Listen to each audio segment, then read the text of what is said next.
السلام عليكم ورحمة الله وبركاته. أهلا بيكم معايا فيديو جديد من وي. فيديو النهاردة إن شاء الله هشرح فيه معاكم واحدة من 8 أضلاع سهلة وبسيطة لكن جميلة في نفس الوقت. ممكن نستخدمها كقطعة واحدة نعمل بيها مفرش صغير، أو تستخدميها كقاعدة للأطباق والأكواب، وممكن كمان تجمعيها مع بعضها، تشبكيها مع بعضها مع وحدات كتير زيها وتصنعي منهم مفرش للسفرة أو مفرش للسرير أو شال مستطيل، بتكون في منتهى الجمال والروعة. وحدتنا النهاردة هشتغل فيها معاكم بخيط صوف متوسط السمك مع إبرة رقم 3.5 ملم. لكن مش شرط الخيط اللي أنا بطبق بيه الوحدة معاكم هو اللي انتوا تشتغلوا بيه يا بنات، لا، انتوا ممكن تشتغلوا طبعا كل حاجة بالخيوط المتوفرة عندكم، أو لو انت طبعا بتحبي تخصصي كل شيء للشغل الخاص بيه، فطبعا لو بتعملي مفرش سرير بتستخدمي الخيوط الخاصة بمفارش السرير زي الصوف أو القطن. لو بتستخدمي شغل المفرش سفرة هتستخدمي الخيوط الخاصة بمفارش السفرة، وهي طبعا بتكون مجموعة كبيرة من الأنواع، منها النايلون ومنها الحرير ومنها المنجد، وعندنا كمان خيوط القطن، وعندنا كمان خيوط اللي هي معالجة القطن زي أليز ديفا، وعندنا كمان ديفا بلس، وعندنا ناكو، وأنواع كتير جدا اللي هي الخيوط القطنية، وعندنا الخيوط اللي هي طبعا الستان. في أنواع كتير جدا من الخيوط، مش موضوعنا النهاردة أكيد، لكن حابة أقول لكم إن في بنات كتير بيقعدوا يقولوا لي طب الخيط اللي انت اشتغلتي بيه يا رندا هو اللي هشتغل بيه. لا يا بنات، انت بتختاري كل نوع خيط بتشتغلي بيه على أساس الشغل اللي هتشتغليه. اما لو انت عندك مجموعة من الخيوط عاوزة تستغليها، هي مش هتقول لا، هتكون حلوة بردك معاكي في نفس الوقت. بسم الله الرحمن الرحيم. اول حاجة طبعا هنبتدي نشتغلها في وحدتنا النهاردة هي مجرد دائرة سحرية. بشغل داخل الدائرة السحرية 8 من غرز الحشو، بسيب مسافة من الخيط وعلى 2 من الأصابع ببتدي ألف الخيط على ايديا بالشكل دوت وارجع للخلف واجي تاني للأمام. مش هنجيب الخيط جنب بعضه، لا، هجيبه عكس بعضه بشكل حرف الإكس وارجع تاني للخلف والف ايدي الناحية التانية. تكون عندي حلقتين، بنزل بالإبرة بتاعتي تحت الحلقة الأولى واكون فوق التانية اسحبها من تحت الأولى، الف ايدي واحده واحده بخرج الخيوط من على ايدي. اتاكد ان طرفين الخيط اللي عندي نازلين لتحت دول داخل الدائره السحريه، طرف الخيط الغير متصل بالشله وطرف الخيط المتصل بالشله. هبتدي ارفع بقى طرف الخيط المتصل بالشله على ايديا وابتدي اشتغل. لو اشتغلت داخل الدائره السحريه دلوقتي هتفك معايا والدنيا هتبوظ، لازم قبل ما اشتغل اقفلها. طيب اقفلها ازاي يا بنات؟ بيكون عندي على الابره حلقه بلف الخيط وبخرج منها، بسم الله، كده عملت سلسلة. السلسلة دي لو انا بشتغل السطر الاول بغرزة اطول من ارتفاع يعني سلسلة واحدة، فبضطر ان انا اكمل على ارتفاع الغرزة اللي انا هشتغلها. يعني انا دلوقتي ان شاء الله اعوذ بالله من كلمة انا هشتغل غرزة حشو ارتفاعها سلسلة واحدة، اذا السلسلة اللي قفلت بيها هي هتقوم بدور بردك ارتفاعي للغرزة بتاعتي اللي انا هشتغل. لكن لو انا بشتغل غرزة نصف عمود بيكون ارتفاعها سلسلتين، فبرتفع كمان سلسلة على السلسلة دي. طيب يا بنات، لو بتشتغلي غرزة عمود بلفة يبقى ارتفاعنا 3 سلاسل، هكمل كمان على الغرزة دي سلسلتين، وهكذا. بعتذر طبعا ان انا ممكن اكون بطول معاكم، بس حابة اوجه الفكرة طبعا للبنات اللي كتير كتير كتير بيشتكوا لي من الدائرة السحرية وبيسألوا كتير عن السلسلة دي، هل هي مجرد بتقفل بس الدائرة ولا بنستخدمها استخدام تاني؟ لا يا بنات، بنستخدمها استخدام تاني، وفي كل فيديو بقول كده. بدخل بقى داخل الدائرة السحرية ده دلوقتي اقدر اشتغل فيها بكون 8 غرزة حشو. ازاي بشغل غرزة الحشو؟ بيكون عندي على الابرة حلقة، بدخل اسحب الخيط واخرج معايا حلقتين على الابرة، بلف الخيط وبخرج منه كده واحد. طيب الدائرة السحرية واسعة ومش عارفة اشتغل، واسعة على ايديا، بضيقها بالشكل ده، بشد خيط البداية واضيقها، 2 3 4 5 6 7، وفي رقم 8 هنغير الخيط، بشد بس اضيق شوية الدائرة، هدخل اسحب الخيط واخرج معايا على الابرة حلقتين، هسيب بقى اللون اللي انا مش بشتغل بيه وهبتدي اشتغل باللون التاني اللي هو اللون البيج. بقفل عقدة بداية، الف الخيط بالشكل دوت والف الخيط واخرج منه واقفل عقدة بداية واسحب الحلقة الجديدة من الحلقتين الموجودين عندي على الابرة. طرف الخيط طبعا بشده بقفله خالص اللي هو خيط البداية الصغير، بقفل الدائرة السحرية. طيب كل الخيوط اللي مش بشتغل بيها بخليها معايا في ظهر حرف الفي. اول غرزة اشتغلتها بنزل تحت الضلعين الامامي والخلفي، واخلي معايا بقى الخيوط اللي انا مش بشتغل بيها اخفيها معايا في السطر ده واشتغل عليها. الف الخيط واخرج من تحت الحلقات دي كلها ومن تحت الحلقه اللي عندي على الابره. كده خلاص السطر الاول انتهى على 8 غرزه حشو، وكمان خلصنا واضفنا اللون الجديد في اخر غرزه. طيب السطر اللي جاي بيكون مكون من 8 غرز بردك، لكن الغرزه اللي هنشتغلها هتكون غرزه كلاستر مكونه من 3 عمود بلفه واحده، وما بين كل غرزه وغرزه باخد 3 سلاسل مسافه. هنرتفع سلسله واحده بس ومش بعتبرها اي ارتفاع، وهلف الخيط بس هرتفع بيها شويه كده صغيرين عشان اوصل لطول غرزه الكلاستر اللي هشتغلها. هلف الخيط وهدخل اشتغل 3 غرزه عمود بلفه واحده لغايه نصهم، واخلي الحلقه الاخيره منهم على الابره. الحلقه دي حلقه اساسيه يا بنات ماليش علاقه بيها. هلف الخيط، هدخل في نفس الفراغ الغرزه الاولى، اسحب الخيط واخرج. عندي على الابره كده 3 حلقات منهم الحلقه الاساسيه، يعني ماليش دعوه بالاساسيه زي ما قلنا. هعد الحلقتين دول، هلف الخيط واخرج منهم 1 2. كده بقى معايا الحلقه الاساسيه والحلقه بتاعه العمود اللي اشتغلت نصه. لسه محتاجه في نفس الفراغ اشتغل كمان 2 عمود. الف الخيط، ادخل الف الخيط واسحب واخرج، الف الخيط واخرج من حلقتين واخلي الاخيره 3 عمود. بلف الخيط، بدخل بلف الخيط وبخرج بالشكل ده، الف الخيط واخرج من حلقتين واخلي الاخيره. كده بقى معايا 3 حلقات بتاعت 3 اعمده، والحلقه الاساسيه الف الخيط واخرج منهم كلهم مع بعض، واخد 3 سلاسل مسافه 1 2 3، واروح للغرزه التانية واكرر نفس اللي انا عملته. الف الخيط، هدخل اسحب الخيط وهخرج، الف الخيط واخرج من حلقتين، طبعا الاساسيه معايا، هلف الخيط واخرج من حلقتين واخلي الاخيره. الف الخيط، ادخل اسحب الخيط واخرج للمره التانية اهو، هلف الخيط واخرج بس من حلقتين واخلي الاخيره، ده تاني عمود. هلف الخيط وادخل تالت عمود، اسحب الخيط واخرج، الف الخيط واخرج من حلقتين واخلي الاخيره، وده كده تالت عمود. يبقى معايا 3 حلقات، ال3 اعمده والحلقه الاساسيه، الف الخيط واخرج منهم كلهم مع بعض، 1 2 3 سلسله. وبكرر فوق كل غرزه من الغرز الباقيه عندي، هما 6 غرز، لغايه ما بوصل لنهايه السطر بنفس الطريقه. رجعت لكم تاني في نهايه السطر خلاص كده بالشكل دوت. الخيوط اللي هي باللون الاخضر ممكن اقصها، بسيب منها 10 سنتي وبابره التنظيف بنضفها، وممكن اقصها حتى من غير ما اسيب 10 سنتي لان انا اشتغلت عليها سطر كامل. في المرحله دي بروح بقى فوق غرزه الكلاستر الاولى، بدخل وبقفل بغرزه منزلقه في المكان هو ببتدي اغير للون الثالث. ممكن على فكره الوحدات تشغلوها كلها بلون واحد. بسيب مسافه من الخيط والف الخيط حلقه على الهواء، بدخل داخل الحلقه الف الخيط واخرج منها واشد خيط البدايه بقى في العقده البدايه. هسحب اللون الجديد من تحت الحلقه اللي عندي على الابره، واسحب اطراف الخيوط الجديده. انا خلاص مش محتاجه اسحب الاخضر، خلاص بسيبه باص. بسحب بقى الخيوط الجديده معايا في الخلف. بشتغل فين يا بنات؟ ما بشتغلش فوق غرزه الكلاستر خالص، بشتغل فوق السلاسل. اذا همشي لغايه السلاسل بمنزلقه. فوق كل 3 سلاسل بشتغل مرتين، بشتغل غرزتين كلاستر مكونين من 3 عمود ب2 لفه. تحت كنت بشتغل بلفه واحده، فوق هشتغل ب2 لفه في كل فراغ مرتين، يعني اشتغل غرزه كلاستر وبعد كده هاخد 3 سلاسل وارجع في نفس الفراغ تاني اشتغل مره كمان غرزه كلاستر. طيب احنا هنرتفع 1 2 3 4، وهعتبر الغرزة دي هي الغرزة الأولى بالنسبة لي. خلاص يا بنات، أو لو عايزين نعتبرها ارتفاع هشتغل كمان جنبيها 3 غرزة عمود ب2 لفة. علشان ما لخبطكوش هنخليها مجرد ارتفاع ومش هتأثر معانا في حاجة.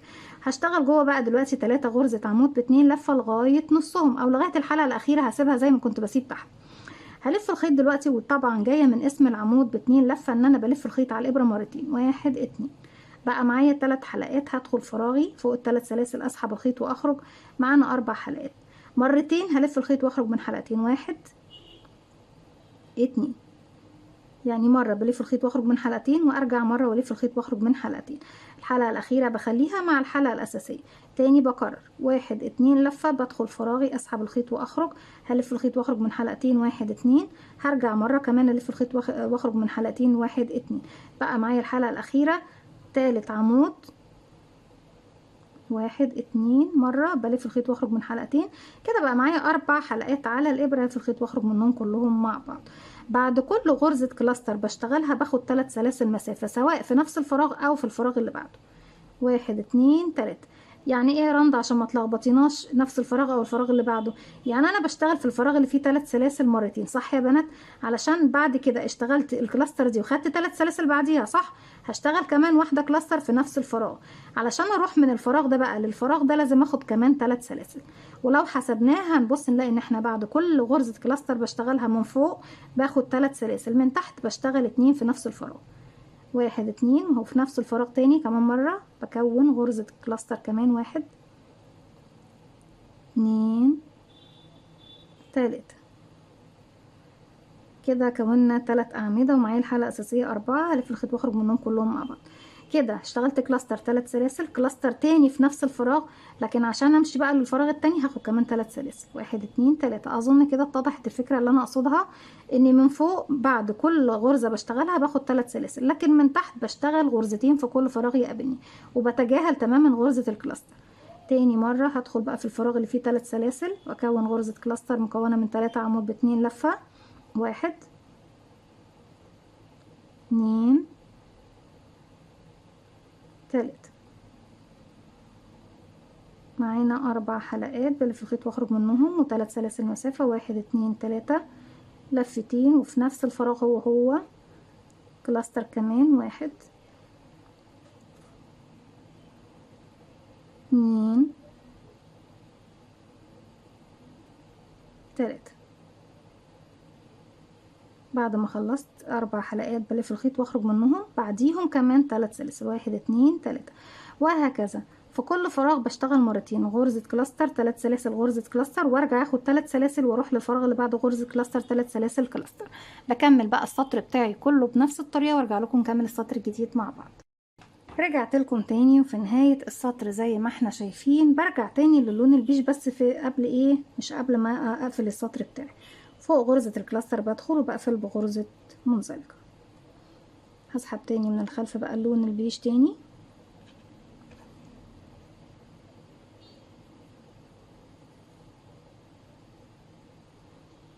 واسحبه من الحلقة اللي عندي ايه على الابرة.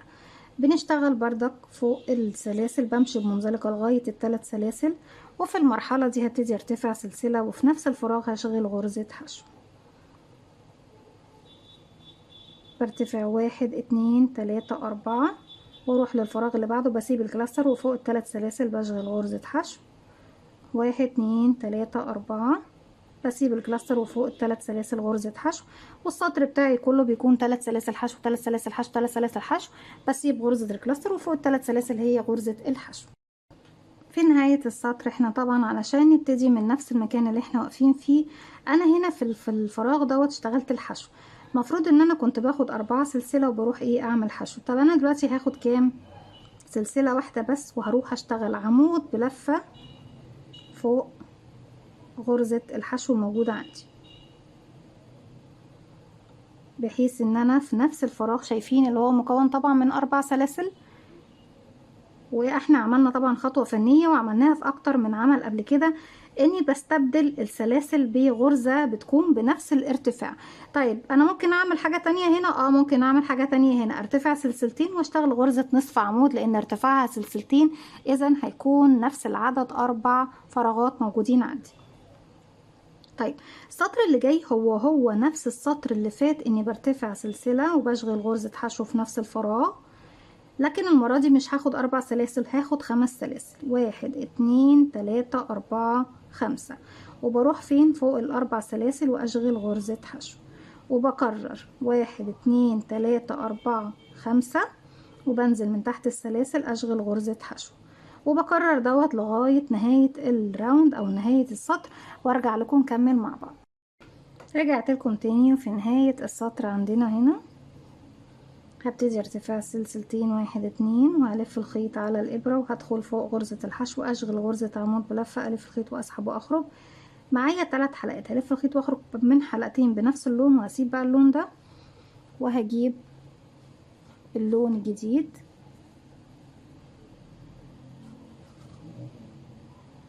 وابتدي اضيفه في نهاية الغرزة دي.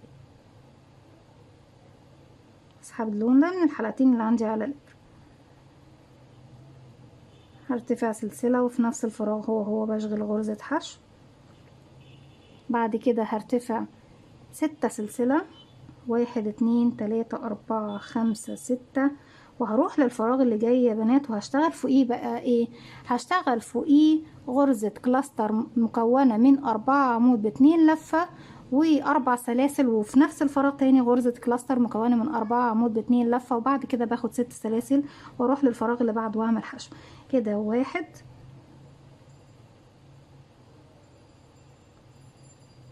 2، طبعا ما ننساش ان احنا بنخلي الحلقة الأخيرة على الإبرة، 3 عمود مكون ب2 لفة، 4. معانا 5 حلقات لان انا معايا 1 2 3 4 والحلقة الاساسية يبقوا 5.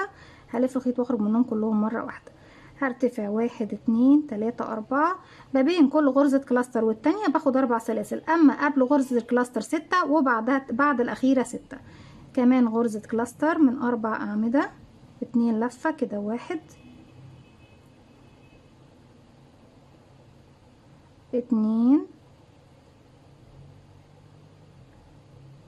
3 4. معانا 5 حلقات، 1 2 3 4 5. بلف الخيط واخرج منهم كلهم المرة دي عشان احنا بعد اخر غرزة كلاستر باخد 6 سلسلة، 1 2 3 4 5 6. هنروح فين بقى دلوقتي يا بنات؟ هسيب بقى المكان اللي انا كنت فيه واروح للفراغ اللي بعده، في المنتصف كده بعمل غرزة حشو تاني. برجع اكرر نفس المسألة، 1 2 3 4 5 6، واروح في الفراغ ده اكون كلاستر مكونة من 4 عمود ب2 لفة، 4 سلسلة، كلاستر كمان من 4 عمود ب2 لفة، 6 سلسلة، واروح للفراغ اللي بعده اعمل حشو، وبفضل اكرر نفس الخطوة دي لغاية ما بوصل لنهاية الراوند.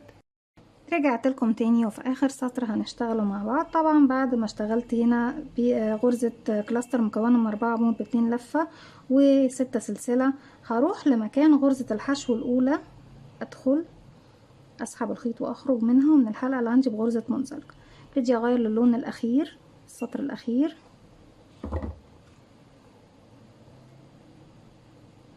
السطر الاخير عندي كله بغرز الحشو، وهو السطر اللي ممكن لو انت حابه تعملي مفرش بالتشبيك هتشبكي فيه.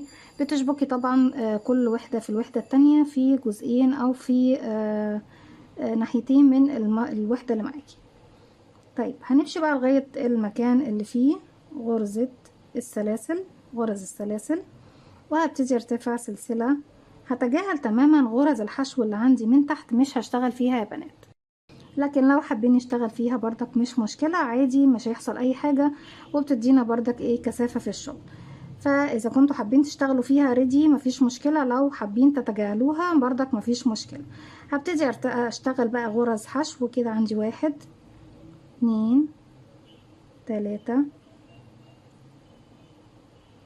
4 5، غرزة الكلاستر فوقيها غرزة يبقى 6.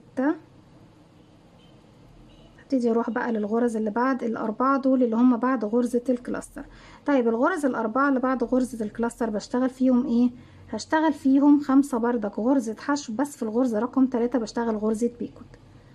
كده 1 2 3، وفي رقم 3 بشغل غرزة بيكوت مكونة من 3 سلاسل، 1 2 3. هسيب الثلاث سلاسل واروح في الحلقة اللي فوق الغرزة نفسها، اللي هي تعتبر الحلقة الأمامية من غرزة الحشو، والحلقة اللي بداخل الغرزة نفسها جسم الغرزة نفسها.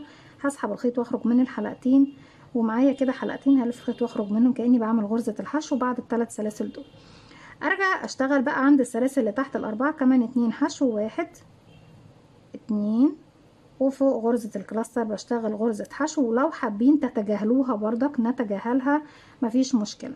الست سلاسل بشتغل عليهم 5 عفوا 5 حشو. بسم الله، 1 2 3 4 5. غرزة الحشو نفسها نشتغل عليها غرزة او نتجاهلها، يعني الاتنين بيدونا نفس النتيجة. انزل بعد كده 5 غرزة حشو فوق الست سلاسل، 1 2 3 4 5. فوق الكلاستر غرزة، فوق الأربع سلاسل 1 2 3 حشو فوق رقم 3 بعمل غرزة بيكوت. يعني غرزة البيكوت بس هتكون فين؟ ما بين غرزتين الكلاستر. خلاص يا بنات. وفي الغرزة رقم 3 1 2 3 بسيب 1 2 3 وبروح. بصوا عندي هنا حلقة خلفية وحلقة أمامية، بدخل في الحلقة الأمامية اللي قدام وشي والحلقة اللي داخل جسم غرزة الحشو نفسها، أسحب الخيط وأخرج منها، أو ومن الحلقة اللي على الإبرة ده لو أنا عايزة أسحبها بغرزة منزلقة، لكن لو بحشو بسيب الحلقتين دول ألف الخيط وأخرج منهم زي ما احنا شايفين، وأرجع أكمل غرزتين حشو كمان 1 2 وفوق الكلاستر غرزة، وبكمل بنفس الطريقة بقى لغاية ما بوصل لنهاية الوحدة بتاعتي، نهاية السطر بنفس الطريقة زي ما قلنا مع بعض. عشان اشبك بقى الوحدة دي في وحدة تانية، لو مش هتستخدميها كقاعدة للأكواب أو مفرش صغير، بتشبكي كل وحدة في الوحدة المقابلة ليها في المكان اللي هو فيه غرزة البيكوت. بشغل بدل ما بشغل بقى غرزة البيكوت مكونة من 3 سلاسل، بشغل سلسلة أشبك الناحية التانية بحشو، وارجع أشغل سلسلة، وبعد كده أكمل غرز الحشو اللي عندي في الجهة دي. هكمل بقى انا مع نفسي السطر الاخير، وانتوا طبعا زي ما انتوا شايفين ده بيكون شكل وحدتي وطريقة الشغل للسطر الاخير معانا، وهنشوف كمان الصورة اللي على الفيديو. اتمنى ان فيديو النهاردة او فكرة النهاردة تكون سهلة وبسيطة عليكم وتنول اعجابكم. ما تنسوش اذا عجبكم الفيديو تدعموني بلايك وشير وسبسكرايب، واستنوني فيديو جديد من وي. ولو عايزين تعرفوا تشوفوا اكتر من وحدة لوحدتنا النهاردة وطريقة تشبيهكم كلهم مع بعض، اكتبولي في الكومنتات ونشغلهم ان شاء الله مع بعض. استنوني فيديو جديد من وي، ومتنسوش كمان تفعلوا زرار الجرس ويوصلكم مني كل جديد. السلام عليكم ورحمة الله وبركاته.